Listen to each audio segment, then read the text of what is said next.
Baik, Assalamualaikum warahmatullahi wabarakatuh. Waalaikumsalam warahmatullahi wabarakatuh. Baik, yang kami hormati Ibu Kepala Biro Organisasi dan Sumber Daya Manusia, Ibu Rati Retno Wulandari. Yang kami hormati Bapak Ibu rekan-rekan Biro Organisasi SDM. Kemudian untuk mengawali siang ini, mungkin saya akan sejenak flashback. Saat ini sharing session sudah sampai episode 17, Bapak Ibu. Jadi eh, episode sebelumnya, episode 16 itu mengenai proses pengusulan pemberhentian pensiun PNS. Nah, episode sebelumnya ini eh, highlight-nya sendiri adalah untuk pemberhentian PNS itu ada jenis-jenisnya nih. Menurut peraturan PKN nomor 3 tahun 2020 ada 3 jenis, yaitu pemberhentian dengan hormat, pemberhentian tidak dengan hormat, dan terakhir pemberhentian dengan hormat tidak atas permintaan sendiri. Kemudian juga diceritakan bagaimana proses pensiunan seperti itu. Nah, untuk mempersingkat waktu, karena waktu ini juga sangat singkat ya, cuma sampai jam 3, materi yang pertama akan langsung disampaikan oleh Ibu Era. Selamat datang Bu Era, sudah bergabung kan Bu? Sudah Mbak Ivil. Baik, terima kasih Ibu. Nanti Bu Era akan pemaparan terlebih dahulu ya Bapak Ibu semuanya. Dan kita akan membuka sesi pertanyaan di akhir, di mana nanti akan ada 2 pertanyaan saja ya Bapak Ibu, karena waktunya juga singkat. Bu Era sedang ada keperluan juga. Jadi, untuk pertanyaannya harus melalui fitur raise hand, seperti itu. Jangan ada yang bertanya di kolom chat. Jadi nanti Bapak Ibu yang bertanya harap kameranya dinyalakan dan di-mute-nya di-unmute, seperti itu. Dan mikrofonnya dinyalakan. Kemudian setelah pemaparan dari Ibu Era, nanti saya akan memberikan sosialisasi pengisian, bukan pengisian. Jadi akan ada pelatihan mandiri menggunakan platform Go Campus Brain yang nanti akan juga dibahas sedikit oleh Bu Era, yang nantinya akan saya bahas lebih lanjut setelah pemaparan dan tanya jawab sesi dari Bu Era, seperti itu. Untuk mempersingkat waktu, kita langsung saja ya Bapak Ibu. Untuk waktu dan tempat, kami persilakan Ibu Era. Terima kasih. Terima kasih Mbak Ivil. Selamat siang Bapak Ibu, teman-teman semua di lingkungan Biro Organisasi dan SDM BRIN. Assalamualaikum warahmatullahi wabarakatuh. Semoga semuanya dalam keadaan sehat walafiat di Jumat berkah siang hari ini. Baik, Alhamdulillah ya kita sudah pada sesi ke-17 ya, episode ke-17, teman-teman melakukan sharing session. Saya nggak tahu nih, apakah dari ke-17 episode atau mungkin 16 episode ini semuanya mengikuti atau tidak, dan apakah memang sharing knowledge yang sudah dilakukan ini memang dimanfaatkan atau tidak sama teman-teman. Tapi pada intinya, sharing session yang kita lakukan ini memang untuk saling berbagi terkait pengetahuan, keterampilan, atau hal-hal yang mungkin tidak baru, tapi mungkin bagi teman yang lain itu lebih memahami daripada teman yang lainnya. Jadi ini tidak akan berakhir di sini, dan saya harapkan nanti kalau ada teman-teman dari BUSDM yang merasa punya kompetensi khusus yang bisa di-sharing ke teman-teman yang lain, bisa mendaftarkan untuk melakukan sharing session. Karena pada intinya kita itu dalam suatu wadah organisasi sama-sama belajar untuk mewujudkan organisasi yang pembelajar. Baik, karena waktunya memang sempit ya, saya akan coba sharing dan juga ini judulnya memang dialog kinerja BUSDM. Sebenarnya ada beberapa hal yang akan saya sampaikan. Ini hanya sebagai pengingat dan juga mungkin ada beberapa hal yang sudah pernah saya sampaikan, tapi saya akan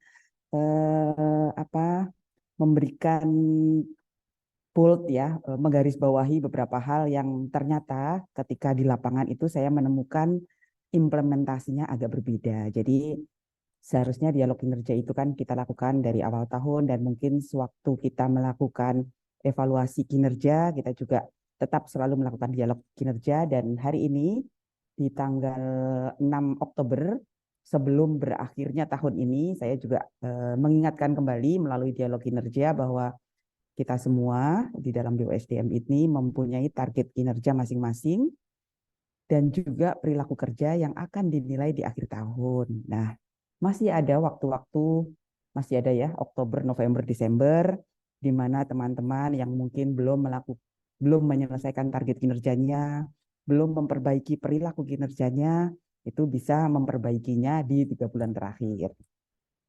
Baik, saya coba share dulu. Sudah terlihat ya? Ini udah nggak bisa di...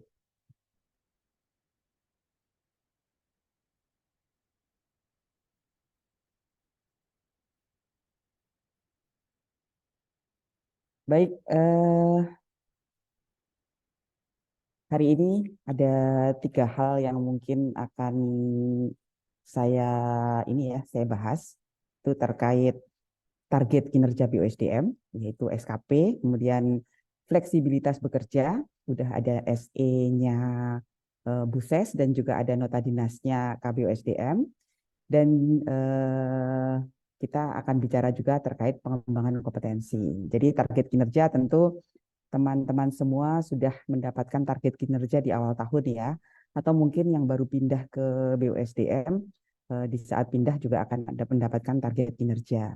Dan target kinerja ini akan menjadi tolak ukur untuk perencanaan kinerja kita dan juga capaian hasil yang kita harapkan.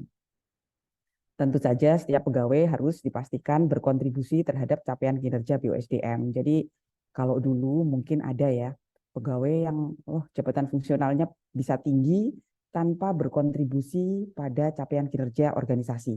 Kalau saat ini di tahun 2023 ini kita mulai dengan implementasi Permenpan 1 di mana dan juga Permenpan 6 2022 ya, di mana untuk teman-teman yang menduduki jabatan fungsional, angka kredit yang akan didapatkan di tahun ini berdasarkan konversi dari nilai kinerja di tahun 2023. Nah, tentu nilai kinerjanya itu berdasarkan target kinerja dan capaian hasil kerja dan juga perilaku hasil kerja. Kemudian yang kedua kita akan bicara tentang fleksibilitas bekerja. Jadi perlu kami ingatkan kembali bahwa fleksibilitas bekerja di BRIN itu merupakan salah satu strategi pencapaian target kinerja organisasi dengan metode sistem kerja fleksibel waktu maupun tempat. Jadi itu tuh strategi bukan hak. Jadi strategi bisa saja strateginya nanti berubah ya. Kalau di kita evaluasi ternyata wah dengan sistem kerja WFA atau fleksibel ini ternyata banyak pegawai yang tidak bisa berkinerja secara optimal. Bisa saja itu sistem kerjanya akan kita ubah. Karena itu perlu saya jelaskan apa sih yang namanya fleksibilitas bekerja. Kemudian yang ketiga, karena kita tadi bicara tentang target kinerja, kita bicara tentang capaian organisasi, bicara tentang fleksibilitas bekerja, kita perlu tahu tentang kompetensi. Kita bicara tentang pengembangan kompetensi, itu pegawai harus sadar dulu. Bukan ketika ketemu, misalnya ya ketemu saya gitu, tiba-tiba minta, Bu, kenapa kita nggak pernah diberikan diklat? Saya bertanya, diklat apa yang dimaui? Ya pokoknya diklat gitu. Nah berarti ini nggak tahu kan, diklat itu fungsinya apa sih? Diklat itu fungsinya untuk pengembangan kompetensi. Pengembangan kompetensi itu kan berarti apa yang harus dikembangkan? Harus tahu kita kira-kira apa sih yang perlu kita kembangkan yang dibutuhkan oleh organisasi. Nah, setiap pegawai di sini harus menyadari punya potensi apa dan kompetensi apa di dalam dirinya supaya dapat mengembangkan diri. Dalam hal ini saya juga tidak akan membatasi bahwa pengembangan kompetensi itu harus yang berhubungan dengan organisasi. Iya, itu kalau yang kita fasilitasi. Tapi kalau pengembangan kompetensi nanti untuk masing-masing pegawai kita akan membebaskan. Karena Bapak Ibu bisa mengembangkan kompetensi apa saja. Mungkin saat ini tidak secara langsung berguna untuk organisasi, tapi suatu saat bisa saja itu akan berguna. Baik, kita langsung lanjut ke target kinerja. Nah, ini mungkin bagi teman-teman koordinator yang sudah banyak sekali membantu saya, dari awal sudah memastikan ya bahwa target kinerja setiap pegawai itu pasti ada sinkronisasi atau cascading-nya di dalam pencapaian target kinerja BUSDM. Tentu saja ini harus sesuai dengan tugas jabatan dan ekspektasi perilaku kerjanya. Mengapa harus sesuai dengan tugas jabatan? Tentu Bapak Ibu di sini yang menduduki jabatan tentu tahu ya pada tugas jabatan sesuai jenjangnya.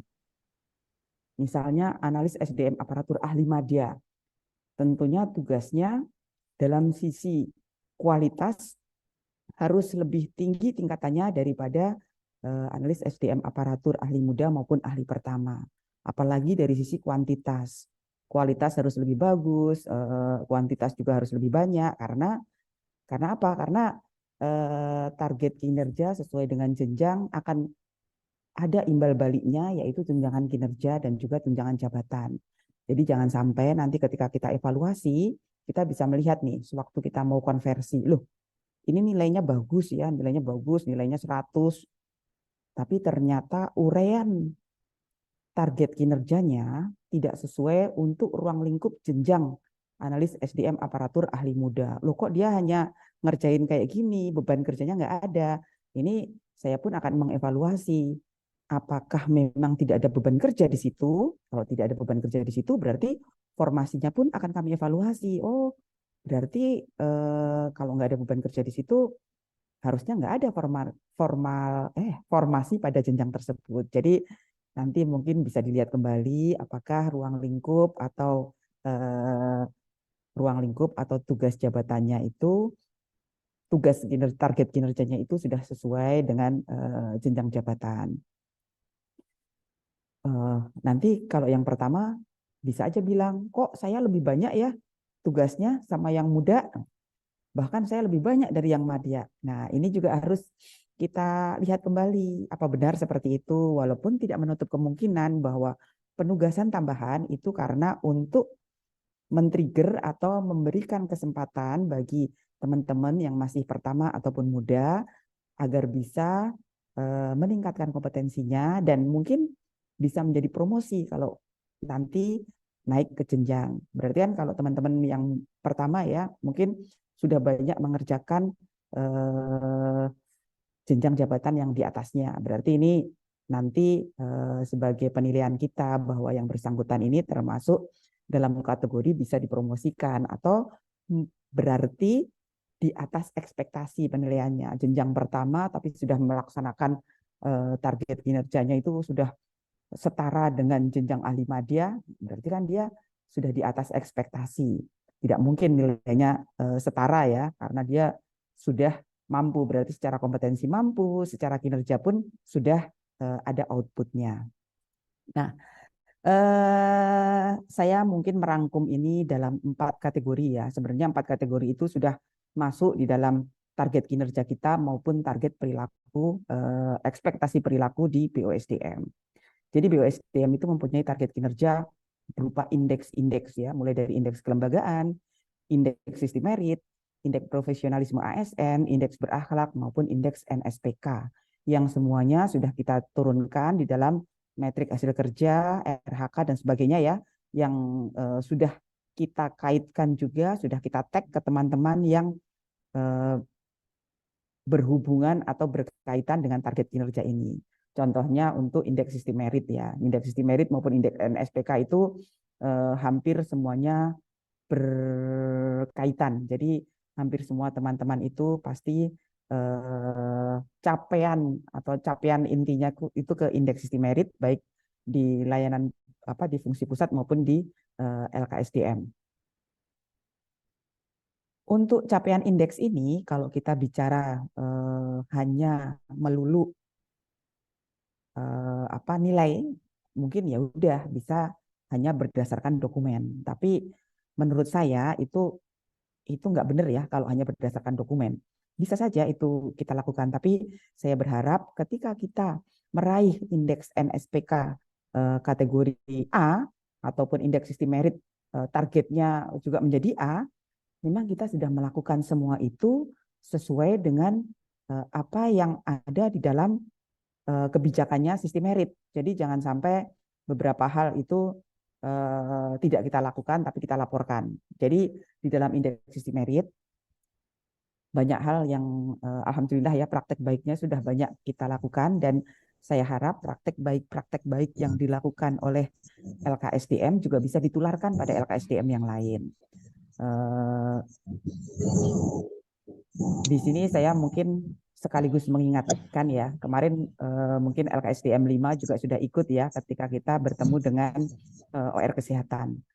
Jadi teman-teman bahwa mengingatkan bahwa pegawai di ORPR itu tuh sebenarnya secara satmingkal ada di bawah BOSDM. Makanya mutasi internal mereka, mutasi antar OR pun akan sangat mudah karena memang semuanya itu ada di bawah BOSDM. Pembinaannya pun ada di bawah BOSDM. Karena apa? Karena mereka di bawah kepala unit yang bukan struktural. Mereka adalah di bawah kepala unit ya, di mana kepala unitnya adalah pejabat fungsional yang mendapatkan penugasan tambahan. Dan penugasan tambahannya itu tidak tertera di dalamnya adalah pembinaan SDM. Jadi bagi teman-teman fungsi pusat maupun LKSDM, untuk ORPR ini kita agak ikut masuk ya ke dalam pembinaan SDM-nya. Jadi saya harap teman-teman LKSDM yang sebagai garda terdepan dari BOSDM yang langsung berhubungan dengan ORPR bisa selalu kolaboratif, bisa selalu bekerja sama dengan baik, dan bisa memberikan pendampingan ataupun masukan-masukan yang cukup komprehensif kepada kepala PR maupun kepala OR di dalam masalah pembinaan pegawai. Contohnya gini ya, kepala OR, kepala PR itu banyak sekali yang mungkin tidak sadar ketika WFA dilakukan, mereka bahkan tidak menyadari pegawainya itu ada atau tidak ya. Beberapa hal kita sudah masuk ke dalam tataran hukuman disiplin. Kita ketahui setelah ada audit kinerja atau audit WFA. Ternyata misalnya salah satunya absensi di luar negeri. Itu kan pernah kita konfirmasi ke kepala PR-nya, Bapak pernah ketemu belum sama Bapak ini? Kepala PR-nya kan selalu, oh iya kita sering kok Zoom. Pernah ketemu muka belum? Ternyata kan belum pernah yang namanya ketemu muka.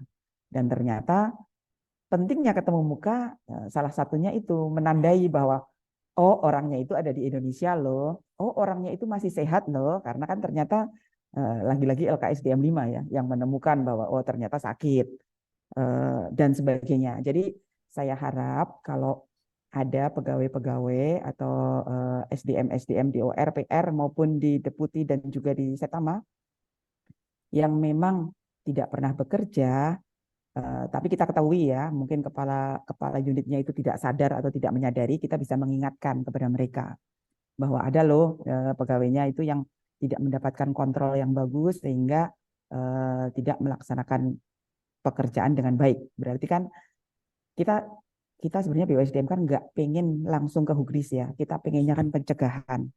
Jadi teman-teman bisa memberikan pencegahan ini dengan memberikan sosialisasi atau informasi yang cukup kepada kepala unit supaya bisa memantau. Kalau kepala PR alasannya kan, wah kalau saya memantau terus-menerus saya nggak sanggup. Tapi setidaknya teman-teman bisa bertanya ke Kelrisnya, gimana kita kan bisa ya secara informal bertanya apakah pertemuan rutin dilakukan, ada masalah enggak.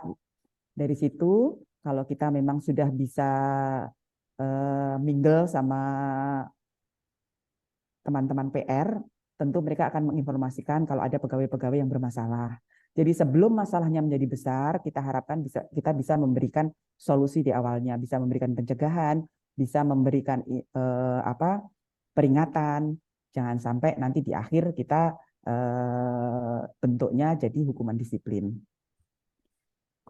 Itu tadi bentuk kolaborasi yang saya harapkan di mana teman-teman baik di dalam tim, antar tim maupun dengan customer kita bisa menjalani kolaborasi. Jadi kita tidak sekedar subordinat ya dengan ORPR maupun dengan yang lain itu BOSDM selevel. BOSDM itu selevel, kita bukan yang disuruh-suruh tapi kita justru banyak memberikan informasi kepada mereka.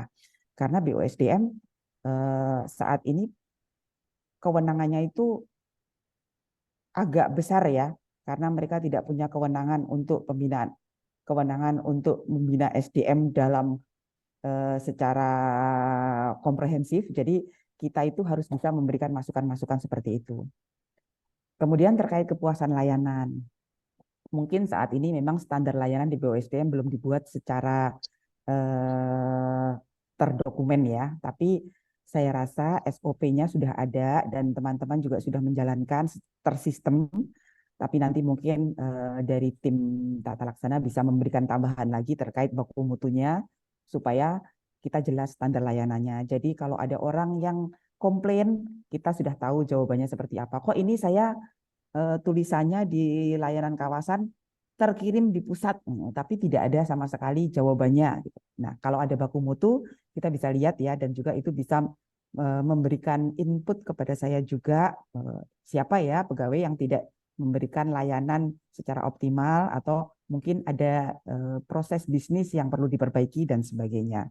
Jadi intinya kepuasan layanan bukan berarti customer itu harus benar-benar puas. Kalau customer harus benar-benar puas, saya rasa BUSDM tidak akan bisa memberikan. Karena apa? Karena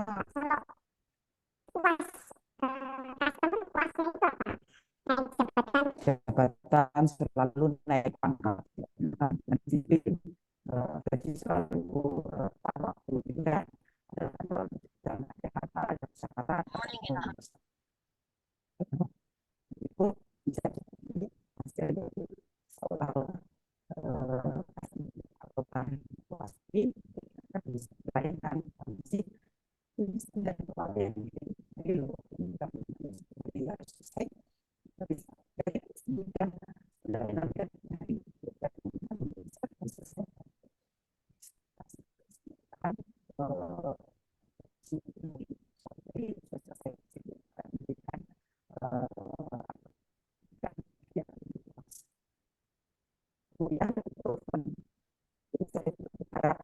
teman-teman selalu bisa mengembangkan dan memperbaiki diri yang sudah Izin Bu Era, ada sepertinya internetnya suaranya putus-putus Ibu. mari gimana dong Ya, tes sudah tes Ibu, sudah. dengar nggak ya oh ini ya harus saya giniin kali nanti dikasih tahu ya Evil kalau tes masuk putus-putus Bu.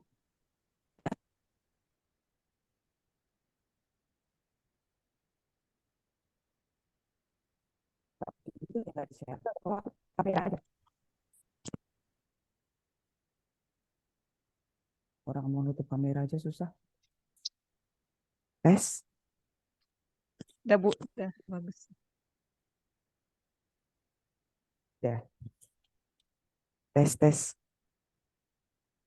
Oke, kita masuk ke improvement. Sebenarnya ini continuous improvement ya. Tadi saya berharap kita sebagai ASN itu selalu bisa mengembangkan potensi yang ada, mengembangkan kompetensi yang ada, maupun memperbaiki ketika kita merasa kekurangan di dalam kompetensi. Cuman ini yang susah ternyata.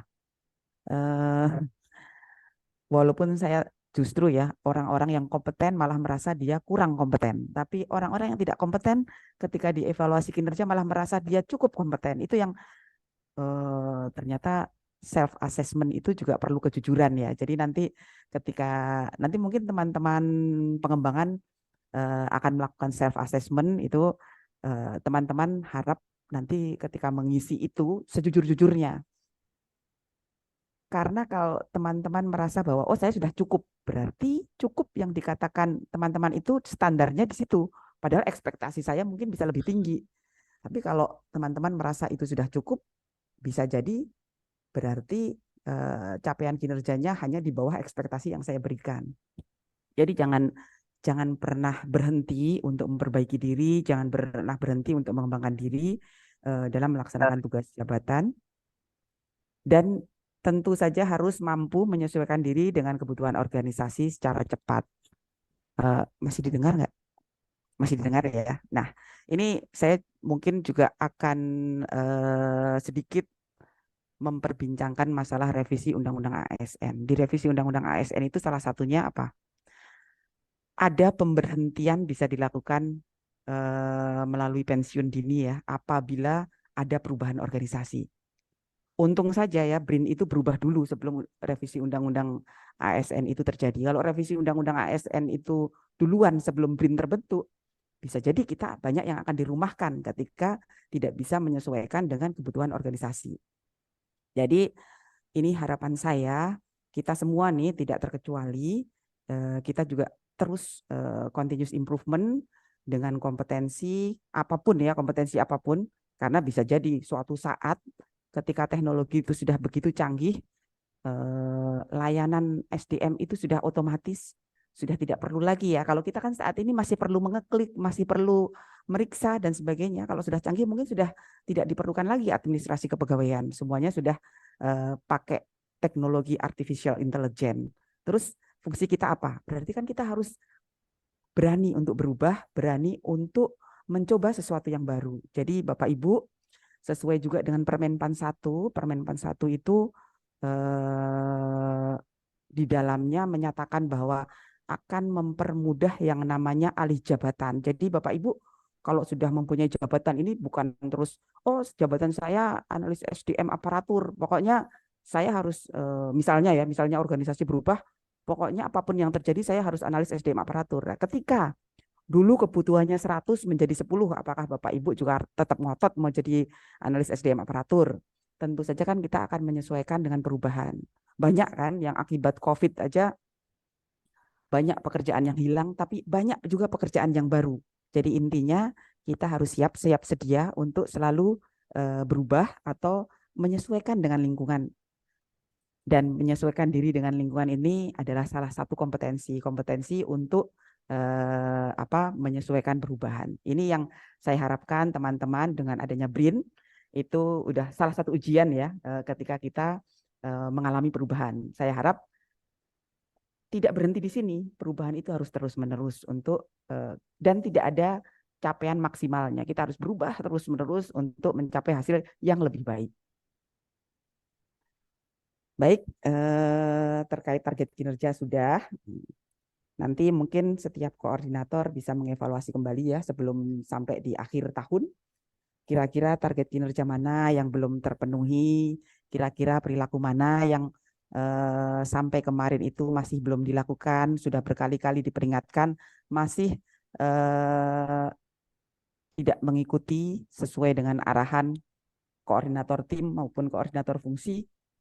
Mohon bisa diperbaiki. Kemarin juga kita sudah melakukan ya evaluasi kinerja pada beberapa pegawai yang dulu di 2022 mendapatkan penilaian kinerja rendah. Saya harapkan di tahun ini bisa meningkat dan bisa memperbaiki diri. Nah, ini terkait fleksibilitas bekerja. Jadi teman-teman, karena kita dari BUSDM tentu kita juga banyak mendapatkan pertanyaan ya dari tempat lain. Kemarin juga ketika kita diskusi, kita juga dapat masukan banyak hal yang mengartikan atau memahami fleksibilitas bekerja itu menjadi sesuatu yang berbeda dari maksud dan tujuannya. Tadi sudah saya sebutkan bahwa fleksibilitas bekerja itu adalah bagian dari sistem kerja di BRIN. Fleksibilitas bekerja salah satu strategi dalam pencapaian kinerja yang tertuang dalam model sistem kerja di BRIN. Dan metode ini dapat digunakan dengan syarat. Jadi metode ini bukan berarti semua orang punya hak untuk WFA, bukan. Pegawai yang bisa atau dapat diberikan izin untuk melakukan fleksibilitas bekerja itu minimal ada 3 hal yang harus dipenuhi. Salah satunya adalah jenis pekerjaan. Jenis pekerjaannya harus dapat dilakukan secara jarak jauh. Kalau jenis pekerjaannya tidak dapat dilakukan secara jarak jauh, ya nggak bisa. Ini misalnya contohnya saya contohkan periset yang kerja di lab. Dia bisa fleksibilitas bekerjanya masih bisa dilakukan ya. Ketika dia di lab berarti dia harus WFO. Ketika dia nanti menganalisis atau menyusun karya tulisnya dia bisa WFA. Tapi berarti kan ini dilakukan hybrid ya, berarti tidak murni WFA. Tapi saat ini keadaannya adalah banyak periset maupun pegawai yang merasa harus bisa WFA, bahwa oh aturannya 3 hari WFO, 2 hari WFA. WFO itu kan sebenarnya saya juga tidak akan membatasi ya, bahwa wajibnya itu hanya 3 hari. Kalau sudah 3 hari saya sudah tidak wajib lagi. Ketika pekerjaan menugaskan Bapak Ibu harus WFO, 2 hari yang WFA itu bukan berarti hak saya berarti tidak, saya nggak dapat hak WFA dong. Besok minggu depan saya bisa ngambil ya hak WFA. WFA bukan hak.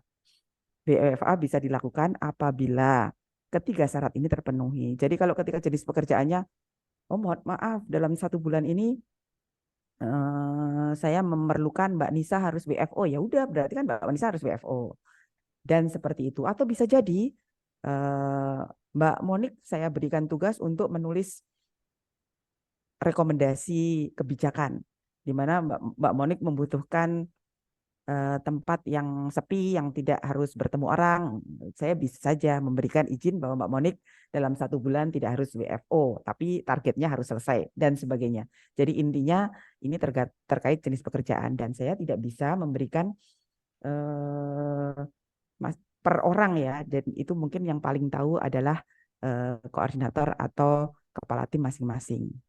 Jadi kalau jenis pekerjaan tidak dapat dilakukan secara jarak jauh, misalnya satpam, kan nggak mungkin satpam WFA ya. Kemudian kemarin juga pengelola sarana prasarana.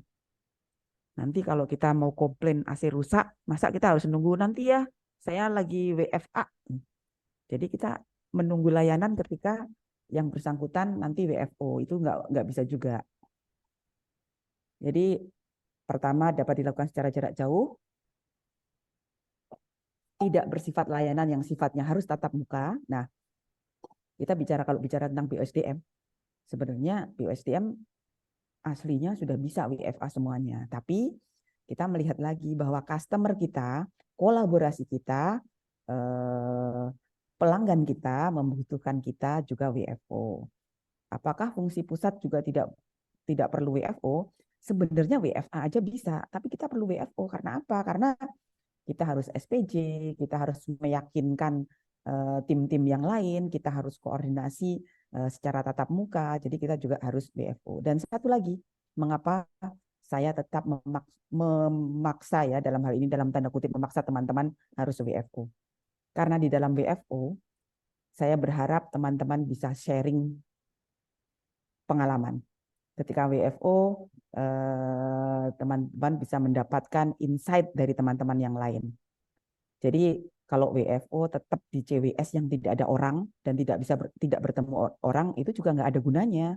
WFO yang saya maksud supaya teman-teman itu selalu bertemu dengan tim, membicarakan hal-hal yang mungkin tidak bisa tertuang atau tidak bisa terucap ketika kita melalui online. Ada banyak hal yang itu memang harus kita akui ya, beberapa hal yang hilang ketika kita hanya bertemu secara online.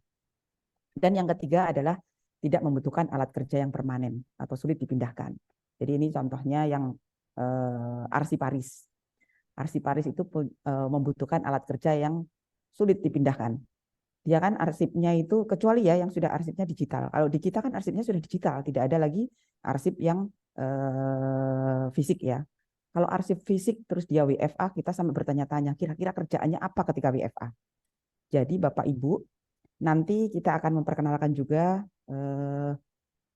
logbook ya, yang harus Bapak Ibu isi setiap awal minggu atau mungkin setiap awal bulan, perencanaan kinerja yang akan dilakukan. Jadi kalau WFA pun ngapain? Jadi nggak mungkin juga ya ketika WFA 1 hari, targetnya menyusun KGB 2 biji. Wah, itu mah sudah bukan beban kerja kalau nyusun KGB ya. Dulu itu 2000 KGB bisa dilakukan oleh Mbak Eno sendiri. Gitu. Sekarang kira-kira dalam 1 tahun teman-teman bisa membuat KGB berapa banyak. Jadi ya nggak mungkin kalau 1 hari membuat 2 KGB, berarti beban kerjanya kurang. Itu nanti bisa dilihat dari logbook. Kita bisa mengevaluasi dari logbook pekerjaan apa saja yang sudah dilakukan oleh teman-teman. Kemudian yang kedua adalah kesiapan SDM. tidak semua SDM itu bisa diberikan WFA. Karena apa? Kemampuan pegawai ini dalam melaksanakan tugas sudah bisa tanpa pengawasan. Tapi kalau pegawainya sendiri harus diajarin dan dia tidak mampu untuk bekerja sendiri, ya nggak bisa untuk WFA. Dia harus bekerja WFO dan harus selalu diawasi. Kemudian mampu merencanakan pelaksanaan tugas jabatan untuk pencapaian target kinerja. Kalau dia aja bingung, saya mau merencanakan dalam seminggu mau ngapain, berarti ini memang belum bisa merencanakan. Kalau belum bisa merencanakan, berarti memang secara kompetensi belum siap. Kemudian yang ketiga, mampu mengembangkan kompetensi secara mandiri. Jadi teman-teman yang WFA atau WFA-nya jauh-jauh, ini saya juga dapat informasi ya. Saya salut buat teman-teman BUSDM yang berada di CWS jauh dari koordinatornya dan ternyata mampu mengembangkan kompetensi secara mandiri. Tolong teman-teman seperti ini dicontoh juga untuk teman-teman yang penempatan CWS jauh ya. Saya terinspirasi dari memasukkan teman-teman LKSDM ya yang ternyata mereka jauh, tapi mereka selalu bertanya terkait beberapa hal permasalahan-permasalahan yang ada yang akhirnya mampu berkembang secara cepat, secara mandiri. Ini yang saya harapkan. Harusnya teman-teman BUSDN mampu nanti menjadi seperti ini. Kemudian yang ketiga, fasilitas. Jadi kalau mau WFA, paling sedikit mempunyai PC atau laptop yang terhubung dengan jaringan.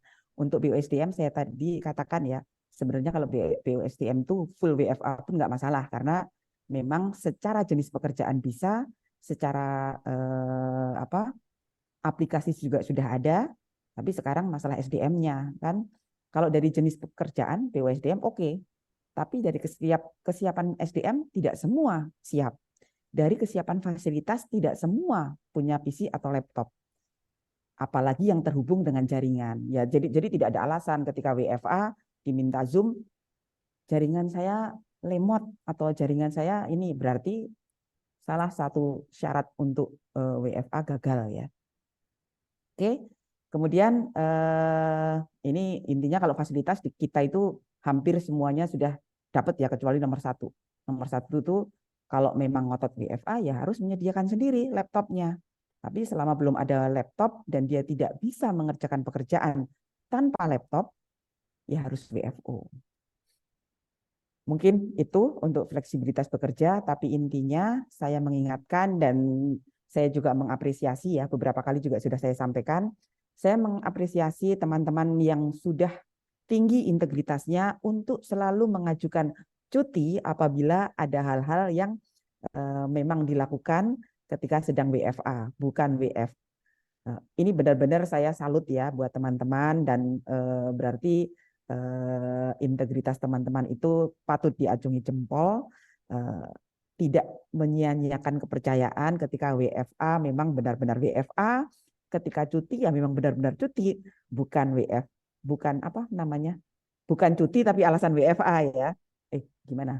Bukan sebenarnya melaksanakan pekerjaan lain tapi alasannya WFA. Ini yang saya salut dan semoga ini bisa ditularkan ke unit-unit yang lain karena kita sebagai BUSDM yang tugasnya salah satunya adalah membina kepegawaian, ini bisa disampaikan ke teman-teman yang lain. Kalau memang ada keperluan di luar keperluan kantor, silahkan mengambil cuti. Tapi kalau memang di rumah atau di tempat lain dan bisa melaksanakan pekerjaan, silahkan melakukan WFA. Jadi ada beberapa teman-teman mungkin di BUSDM yang saya berikan izin khusus untuk melakukan WFA di tempat lain, tapi itu tentu saja dengan evaluasi secara periodik. Kalau yang bersangkutan itu mampu terus menyeimbangkan kompetensinya dengan yang lain dan bahkan mampu cukup leading ya di dalam pengembangan kompetensinya, saya akan terus bisa memberikan itu. Tapi ketika nanti mungkin dia naik jenjang kan kompetensinya sudah tidak lagi hanya untuk individu. Dia juga harus mampu menularkan pengetahuannya kepada yang lain. Ini sekedar mengingatkan untuk fleksibilitas bekerja tidak hanya untuk kita sendiri di kalangan BUSDM, tapi juga perlu disampaikan di tempat yang lain karena kan kita itu digaji oleh negara, bukan digaji oleh nenek dan kakek kita. Jadi kita harus bertanggung jawab Apa yang menjadi tugas kita dilaksanakan, apa yang menjadi aturan kita laksanakan, yang dilarang pun tidak kita laksanakan. Nah, yang terakhir terkait pengembangan kompetensi. Ini rencananya ya, nanti kita itu akan Mbak Nisa dan tim sedang mengembangkan aplikasi untuk penilaian kompetensi yang nanti ke depannya berlanjut sampai ke pengembangan kompetensi. Yang harapannya nantinya itu bisa meningkatkan kinerja Bapak Ibu. Jadi pengembangan kompetensi kalau di dalam Undang-Undang ASN 5 kan 20 JP per tahun. Kalau kita harusnya lebih lah. 20 JP per tahun itu ya nggak dapat apa-apa lah. Kalau kita sharing session aja udah berapa sesi ya. Penugasan-penugasan yang berupa challenge buat teman-teman untuk meningkatkan kompetensi juga sudah banyak.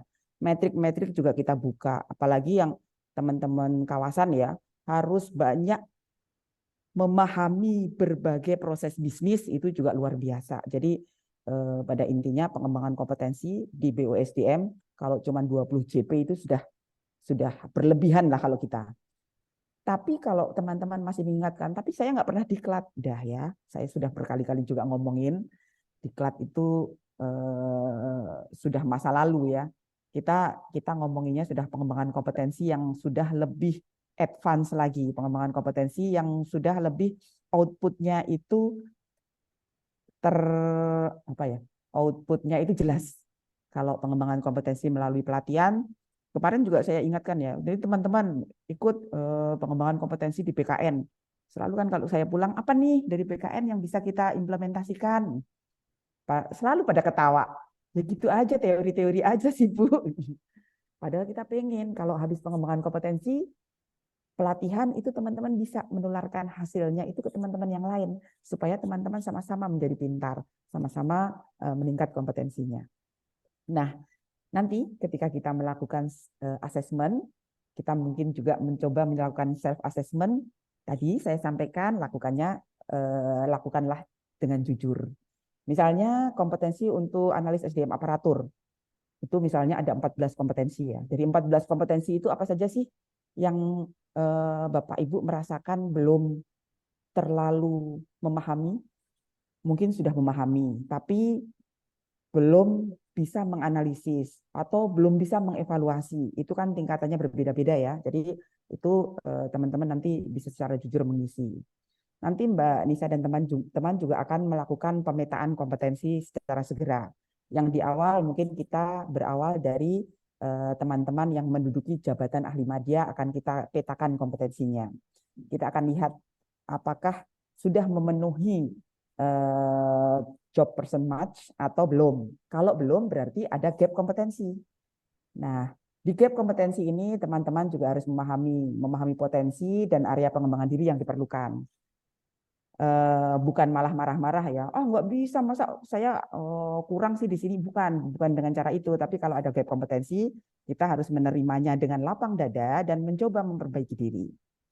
Bagaimana cara memperbaiki dirinya? Kita nanti ada yang namanya individual development plan. Kita mampu merencanakan pengembangan diri, mampu memilih metode sesuai preferensi. Nah, ini bicara dengan metode sesuai preferensi. Kalau ini saya mengaca pada diri saya sendiri. Saya juga kalau kita kan dulu sekolah itu wajib ya, karena wajib ya mau nggak mau kita harus sekolah. Kita harus sekolah, kita harus tatap muka, nanti kemudian ujian. Nah, kita ini sudah posisinya saat ini kita sudah bukan anak-anak, kita sudah pribadi yang dewasa. Pribadi yang dewasa tentu sudah lebih pandai atau lebih kompeten di dalam memilih metode yang sesuai preferensinya. Bapak Ibu mungkin, wah saya males lah kalau suruh diklat, saya udah nggak mampu dengerin instruktur ngajar, saya nggak mampu. Tapi saya bisa kok diberikan penugasan, kemudian saya belajar sendiri, saya mampu. Bapak Ibu bisa merencanakan pengembangan dirinya dengan melakukan metrik. Saya minta metrik misalnya di Bindistra supaya saya bisa memahami ini, memahami ini, memahami ini. Atau bisa juga individual development plan-nya itu saya mau dong tergabung mengikuti pelatihan online apa dan sebagainya ya. Jadi intinya perencanaan ini akan kita serahkan kepada masing-masing pegawai, tapi kita akan menyediakan platformnya. Bapak Ibu bisa merencanakan apa saja, Tapi saya juga punya apa ya namanya perencanaan untuk pengembangan. Jadi misalnya ya tahun depan saya akan mewajibkan bahwa setiap pegawai harus, terutama yang di pusat ya, karena kalau pusat itu kan tidak terlalu memahami berbagai proses bisnis, taunya ada di fungsinya aja. Kalau kawasan banyak tahu, dia banyak tahu tentang apa proses KP, dia juga tahu tentang walaupun tidak sampai akhir, tapi dia tahu tentang proses KP, kawasan tahu tentang proses tugas belajar, kawasan tahu tentang bagaimana memonef, kawasan tahu juga bagaimana hukuman disiplin. Tapi kalau teman-teman yang pusat, orang organisasi, kalau nggak metrik ya udah tahunya organisasi aja. Jadi saya harapkan mulai tahun depan, terutama yang pusat sudah bisa mulai melakukan metrik untuk mengembangkan kompetensi. Untuk yang kawasan, misalnya ingin belajar terkait fungsi-fungsi yang di pusat lebih mendalam, juga bisa melakukan metrik. Saya pikir ini juga sudah beberapa dilakukan ya. Kemudian terkait manajemen pengetahuan, padahal saya cuma 4 slide ya, ternyata lama banget. Terkait manajemen pengetahuan, tadi saya sampaikan bahwa sharing session ini termasuk manajemen pengetahuan ya, di mana teman-teman yang punya pengetahuan lebih berbagi. Akhirnya dan itu juga disimpan, yang bisa buka kapan saja bisa dibuka oleh teman-teman untuk mengulang ataupun belajar lagi tentang pengetahuan yang sudah disampaikan. Jadi nanti Mbak Ivil akan menjelaskan mungkin tentang kerjasama kita dengan Go Kampus yang menyediakan berbagai pengetahuan ya, berbagai pengetahuan yang dikemas dalam micro teaching pendek-pendek yang bisa teman-teman pelajari, dan itu adalah salah satu metode untuk mengembangkan kompetensi secara online dan asinkronus. Jadi teman-teman sewaktu-waktu punya kesempatan, misalnya ya tadi WFA. Wah, saya WFA ini kok kebetulan nggak ada ya, layanan juga sepi, nggak ada yang ngisi di Elawa, saya ngapain ya, bingung kan? Nah, waktu-waktu kosong teman-teman itu jangan terus ya udahlah saya bikin kue, nggak gitu. Itu memang pengembangan kompetensi, tapi saat ini tidak dibutuhkan oleh organisasi.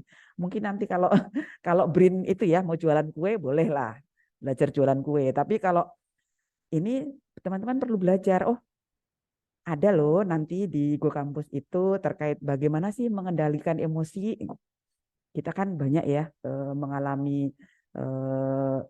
mengalami berbagai peristiwa yang membuat kita harus mengendalikan emosi.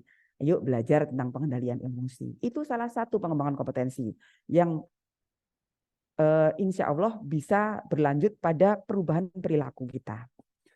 Kemudian masuk ke tahap merdeka belajar. Mengapa saya bicara tentang merdeka belajar? Kalau Mas Nadim saja memberikan kebebasan kepada para mahasiswa untuk merdeka belajar, saya juga memberikan kebebasan kepada pegawai untuk merdeka belajar. Open mind terhadap setiap perubahan dan kemajuan. Misalnya, Mas Arief dari Mankin ya, dia ternyata dia juga mengembangkan kompetensinya dalam edit video. Kemudian Mbak Indri dari CF2 mengembangkan kompetensinya dalam apa ya namanya? Membuat konten-konten ya, bisa konten kreator. Itu bisa Bapak Ibu kembangkan kompetensinya. Karena apa? Karena kita tidak tahu ke depan. Kita tidak tahu ke depan ketika organisasi berubah. Itu tadi ya, yang saya sampaikan di depan, ternyata SDM itu administrasi kepegawaian sudah sedemikian canggihnya, yang dibutuhkan ternyata nanti hal yang lain ya. Intinya Bapak Ibu harus open mind terhadap setiap perubahan, dan open mind untuk kemajuan, dan open mind untuk belajar apa saja yang bisa meningkatkan kompetensi. Nah, harapannya dari semua itu bisa meningkatkan kinerja Bapak Ibu, minimal mampu memenuhi ekspektasi sesuai ekspektasi pimpinan, dan tentu sesuai jabatannya, dan lebih bagus lagi apabila memang bisa melebihi ekspektasi. Mungkin itu saja. Saya nggak sadar ini sudah hampir 1 jam ya, 45 menit lah ya, 45 menit lebih, 50 menit. Mungkin itu saja dari saya. Terima kasih. Saya cukupkan sekian. Mohon maaf apabila ada hal-hal yang tidak berkenan. Wassalamualaikum warahmatullahi wabarakatuh. Waalaikumsalam warahmatullahi wabarakatuh. Baik, terima kasih untuk sharingnya Ibu Yara. Yang tadi itu mengenai 3 pokok ya, teman-teman, yaitu adalah target kinerja, ada fleksibilitas kerja, dan juga pengembangan kompetensi. Nah, untuk mempersingkat waktu nih, waktunya tinggal 10 menit, kita buka sesi tanya jawab ya Bapak Ibu. Untuk 2 orang penanya saja, silahkan raise hand menggunakan fitur Raise Hand. Waktu dan tempatnya dipersilakan Bapak Ibu yang ingin bertanya. Oke, adakah yang ingin bertanya Bapak Ibu? Ada Mas Puji ya? Silakan Mas Puji langsung saja pertanyaannya. Baik, terima kasih Mbak Evin, Bu Era atas kesempatannya. Saya mau izin bertanya Bu tentang kebijakan atau arahannya yang tadi untuk tahun depan kan mulai penugasan yang didorong untuk semuanya matriks begitu Bu. Nah terkait matriks eh, ini nanti mekanismenya gimana ya Bu ya? Untuk matriks ini apakah nanti seleksi atau memang benar-benar menampung teman-teman yang sifatnya ingin belajar gitu Bu? Ya, terima kasih Mas Puji. Belajar dari pengalaman saya ya, metrik ini pasti akan seleksi. Karena mungkin ya, ketika semua orang, wah pokoknya saya pengen metrik kecanda gitu. Wah, semua orang pengen metrik kecanda, yang lain nggak kebagian kan ya, yang lain nggak kebagian dan nggak mungkin juga dimetrikin banyak orang. Nanti malah Mas Yoke sibuk ngurusin yang metrik, nggak jadi menyelesaikan pekerjaan. Jadi metrik tetap akan kita berikan pilihan nanti, tapi bisa juga akan kita tentukan secara top down. Misalnya ya, saya merasa Mas Puji, misalnya nih, saya merasa Mas Puji punya kompetensi yang cukup, punya potensi yang bagus untuk menulis. Saya kemudian, saya udah, ini salah satu ya, salah satunya kemudian saya langsung kayaknya Puji nih bisa nih besok dimetrikin ke rekomendasi kebijakan. Harus ada nih generasi-generasi yang akan datang untuk penyusunan-penyusunan rekomendasi kebijakan. Kayak gitu, Puji. Ada yang memang top down. Jadi kita dari koordinator-koordinator juga banyak mendapatkan masukan ya. Misalnya saya senang teman-teman ini koordinator cukup memahami kondisi timnya ya. Jadi kalau ada yang menonjol atau ada yang kurang itu selalu dilaporkan. Kalau yang menonjol kayaknya ini udah bisa nih di challenge untuk ini, di challenge untuk ini gitu. Sehingga saya mudah untuk memberikan penugasan-penugasan tambahan tersebut. Begitu Puji. Gimana Mas Puji? Baik, Mbak Evin sudah cukup jelas. Terima kasih Bu Era penjelasan. Baik, terima kasih Mas Puji, terima kasih Bu Era. Untuk Bapak Ibu rekan-rekan yang lain, apakah ada? Ya, sebelumnya kita mau apresiasi dulu Bu Era, teman-teman rekan-rekan. Terima kasih atas partisipasinya untuk sharing session hari ini. Pecah rekor nih Ibu, ada partisipannya sekitar 200-an orang. Karena ada saya ya, Alhamdulillah. takut ya. Bisa jadi ya Bu ya. Baik, terima kasih Bapak Ibu atas partisipasinya untuk sharing session episode 17. Ayo nih waktunya masih ada satu eh, kesempatan untuk penanya gitu sebelum kita next agendanya. Apakah ada yang mau bertanya Bapak Ibu?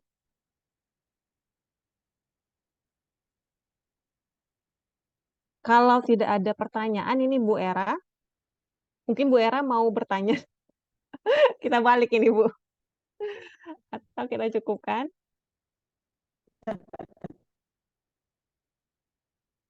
Baik. Oh, ada Bu Ani Marianti. Baiklah, silakan Ibu Ani, pertanyaan terakhirnya, waktu dan tempat, silakan. Selamat siang, Bu Era. Maaf, suaranya masih serak.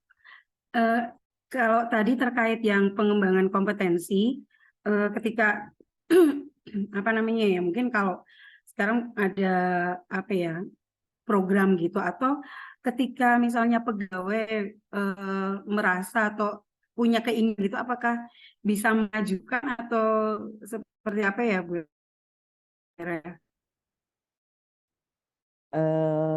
Ini apa pengembangan Untuk kompetensinya teknis atau apa pengembangan Bu? kompetensinya. Terkait apa misalnya? Teknis ya mungkin ya misalnya apa namanya misalnya pegawai itu merasa kayak aku punya passion atau karena pengen mengembangkan sesuatu yang dia punya gitu kan, kemudian misalnya punya oh ini nih ada pelatihan ini gitu, apakah bisa mengajukan atau memang menunggu dari bagian pengembangan gitu ya. Oh ya. Jadi itu tadi Bu Ani, mungkin saya sampaikan lagi ya bahwa kita sudah tidak lagi menitik beratkan pengembangan kompetensi pada pelatihan klasikal ya. Jadi modelnya itu kalau yang pelatihan klasikal hanya kita berikan berdasarkan kebutuhan organisasi dan kebutuhan jabatan. Kebutuhan organisasi itu misalnya kita mau mempercepat apa ya waktu itu misalnya ya contohnya apa sih yang kalau BSDM nggak ada ya. Kemarin misalnya ini Service protokol ya, excellence. protokol nih kita akan mempercepat Pak Waka punya tujuan bahwa protokol di BRIN harus bisa mengikuti standar protokol internasional misalnya. Itu baru kita melakukan pelatihan, tapi itu karena kebutuhan organisasi.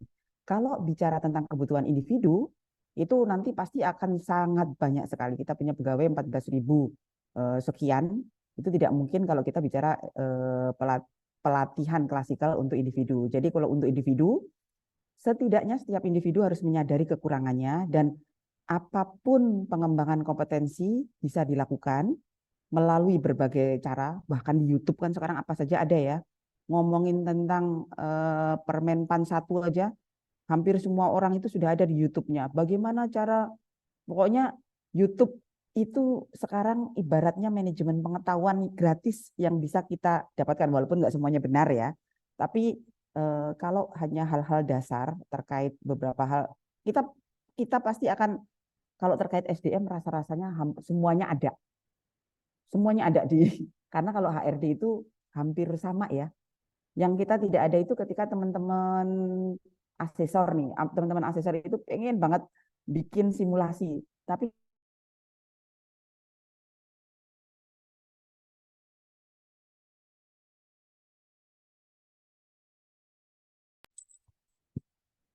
Ibu Era, suaranya tiba-tiba hilang. Izin Bu Era.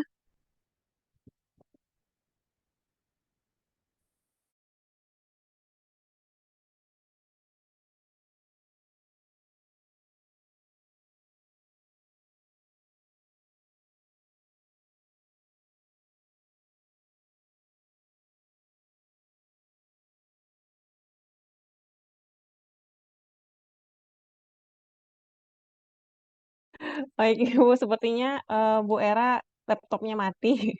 Jadi tiba-tiba keluar ini. Udah keluar dari Zoom, seperti itu mohon maaf sebelumnya Bapak Ibu. Mungkin Bu Ani, tadi penjelasan dari Bu Era jelas cukup menggambarkan ya Bu Ani ya, untuk pengembangan kompetensi Ya itu Mbak, seperti iya apa. iya. Terima Baik, kasih. terima kasih. Baik Bu Ani untuk pertanyaannya. Baik Bapak Ibu, kita langsung lanjut ya ke agenda selanjutnya. Terima kasih Bu Era atas waktunya. Kita akan lanjut ke, tadi sudah sempat di mention sebentar oleh Bu Era mengenai Go Campus ya Bapak Ibu. Saya izin share screen terlebih dahulu. Apa sih itu Go Campus?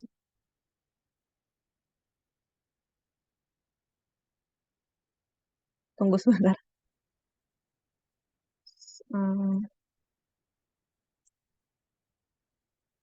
bentar. Ah,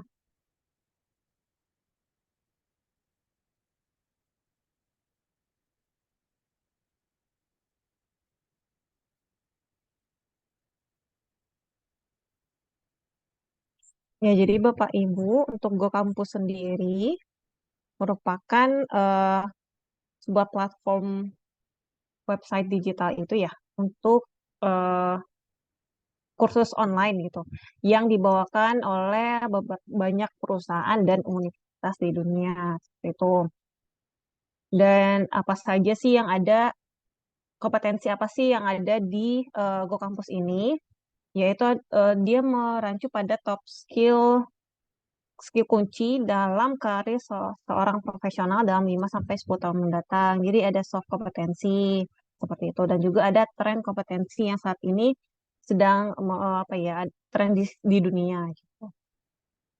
Nah, dalam Go Campus ini nanti itu merupakan solusi pengembangan yang tadi disebutkan oleh Bu Era, di mana Bapak Ibu itu bisa mengakses di mana saja dan kapan saja mengenai ilmu pengetahuan yang di-sharing oleh eh, tadi itu yang perusahaan, ada yang universitas, seperti itu. Nah, nanti dalam penggunaannya, Bapak Ibu dapat mendaftar menggunakan akun email dari BRIN, seperti itu.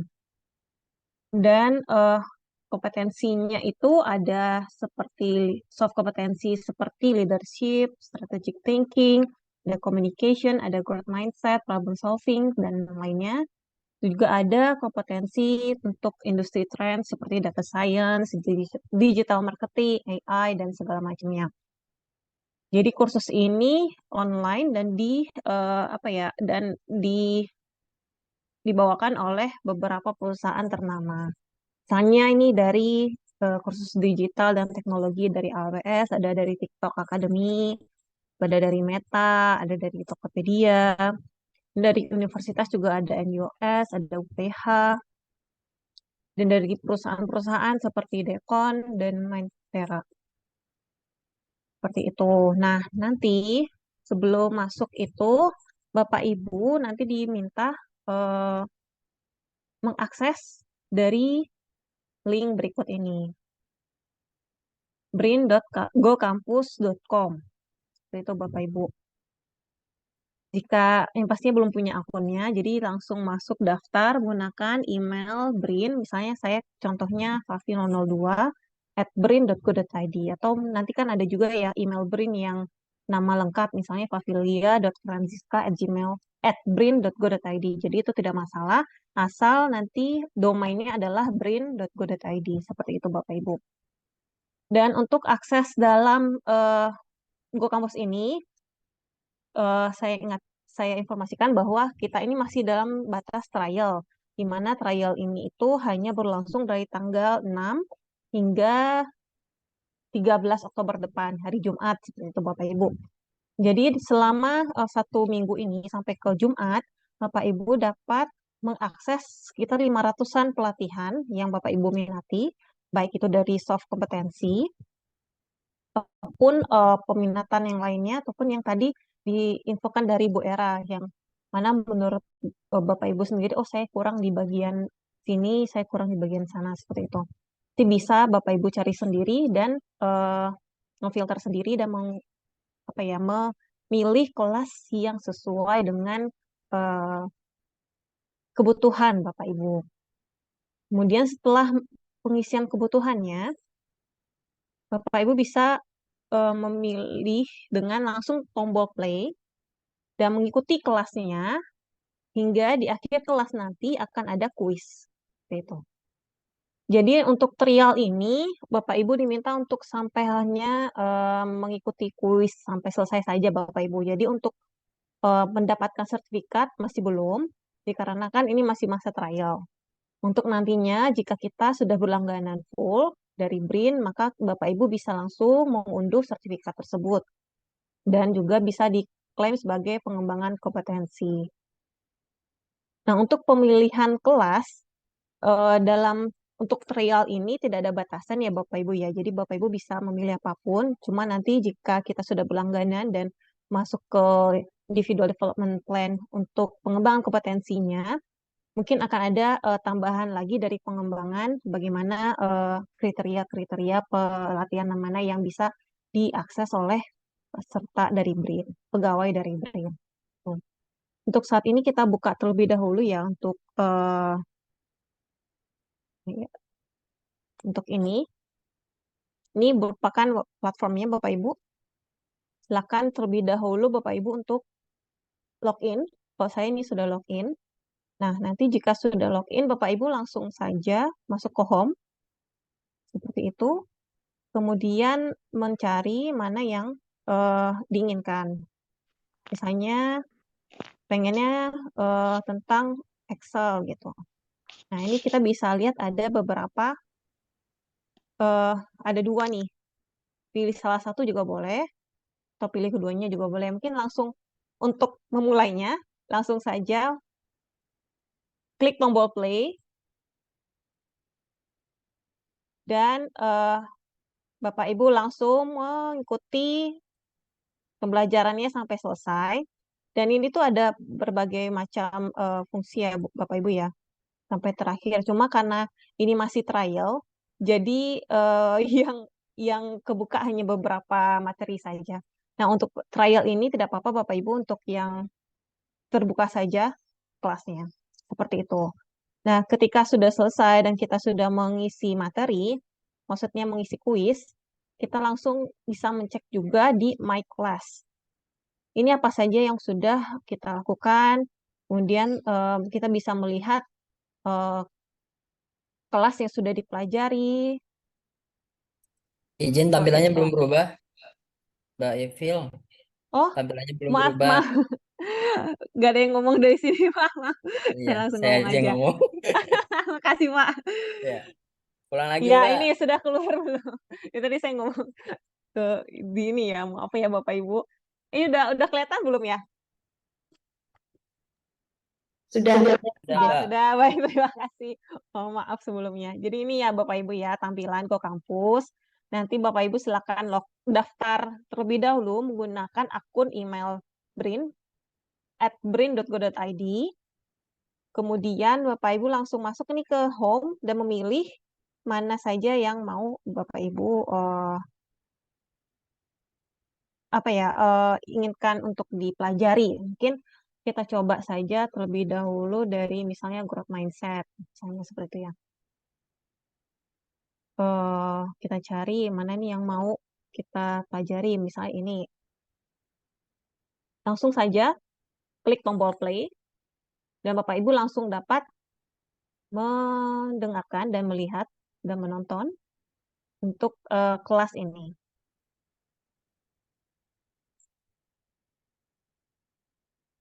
Nah, dari sini itu kan ada beberapa modul ya Bapak Ibu ya, sebelah kanan ini. Bagi yang sudah terbuka, ini berarti artinya kita bisa mengikuti sampai selesai nih Bapak Ibu. Dan juga ada Q&A-nya. Untuk trial ini mohon dicoba sampai kuisnya berakhir ya Bapak Ibu ya. Biar kita tahu bagaimana nanti kelas ini dan juga progres kita dalam course ini, itu dalam pelatihan ini. Kalau tadi ada beberapa juga saya lihat pelatihan yang lain itu kontennya itu hanya di menit awalnya saja. Tidak ada juga yang untuk tidak ada juga bagian kuisnya. Jadi tidak apa-apa. Karena kan kita ini masih trial ya. Masih percobaan trial dari tanggal 6 hari ini sampai dengan tanggal 13 Jumat depan. Dari sini apakah Bapak Ibu ada yang bertanya?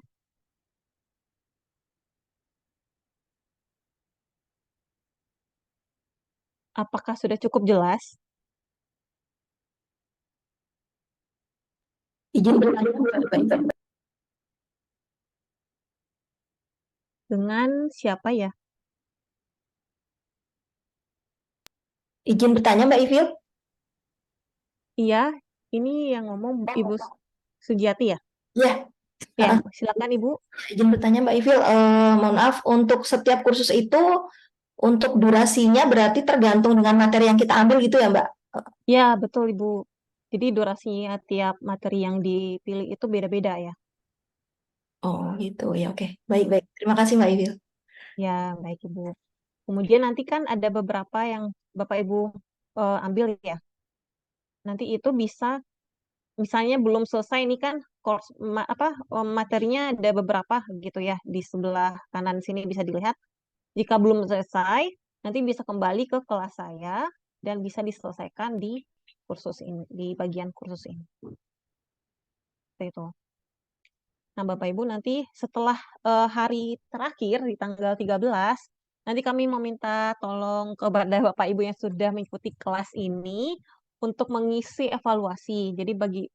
Jadi bahan pertimbangan juga bagi kami untuk proses berlangganan di kedepannya. Seperti itu Bapak Ibu.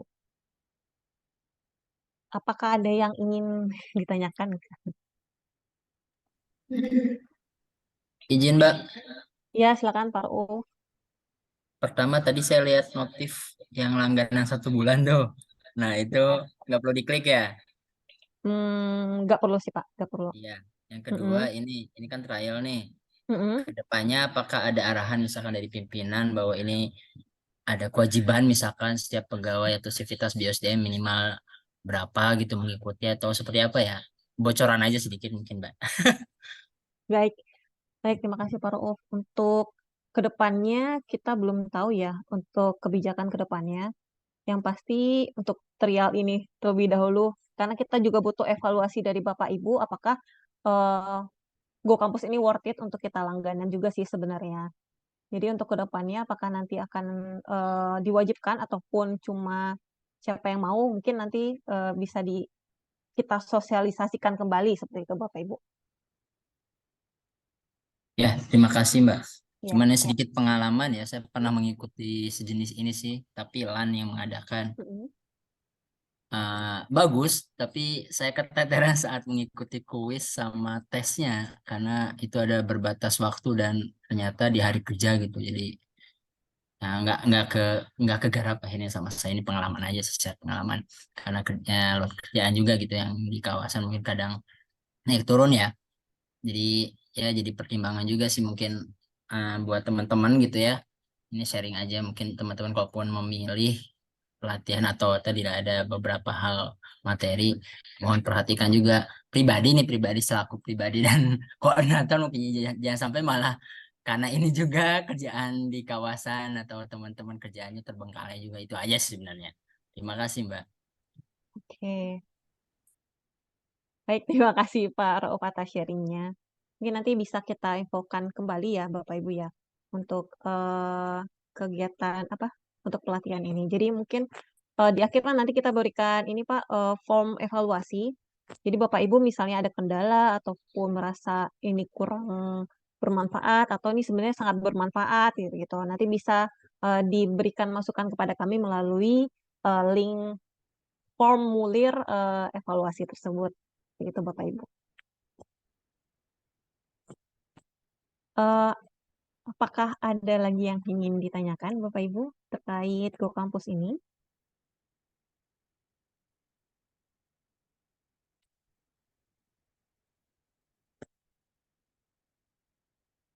Nah, jika tidak ada, sudah tidak ada ya Bapak Ibu ya. Karena sudah lewat juga dari jam 3, mungkin kita sudahi saja terlebih dahulu. Apakah sudah ada yang berhasil mendaftar?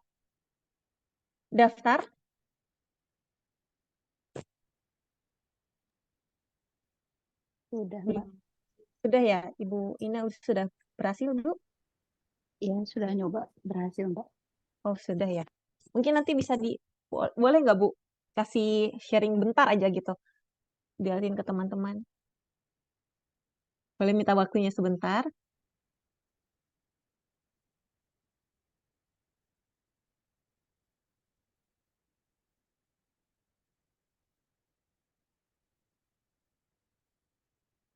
Ya, baik. Terima kasih, Bu Ina.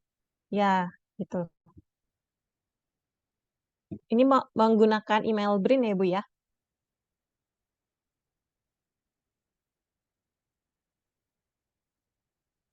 Baik, terima kasih Ibu Ina. Jadi Bapak Ibu semuanya ini udah ada yang bisa berhasil juga. Jadi langsung saja untuk mendapatkan gratis 1 bulannya tidak usah diklik gitu, seperti itu. Nanti kita langsung masuk ke trialnya aja. Terima kasih Bu Ina atas bantuannya untuk sharing share screen. Baik Bapak Ibu Sama-sama, yang Mbak. ya terima kasih Bu. Baik Bapak Ibu yang mungkin nanti terkendala saat pendaftaran ataupun saat materi dan evaluasinya, nanti mohon bisa menghubungi saya. Gitu. Jika ada pertanyaan yang lain, kalau tidak ada pertanyaan yang lain, mungkin kita akhiri saja terlebih dahulu untuk sharing sesi minggu ini di episode 17. Mohon maaf sebelumnya tidak ada kuis-kuisan ya Bapak Ibu ya. Biasanya ada kuis, tapi untuk hari ini kita stop terlebih dahulu. Untuk kuisnya mungkin ada di episode selanjutnya. Baik Bapak Ibu, kita akhiri untuk pertemuan sharing session episode 17 tentang dialog kinerja di lingkungan BSDM BRIN. Terima kasih atas partisipasinya Bapak dan Ibu. Mohon maaf jika kami ada kesalahan. Kita akhiri dengan Assalamualaikum warahmatullahi wabarakatuh. Assalamualaikum warahmatullahi wabarakatuh. Waalaikumsalam warahmatullahi wabarakatuh.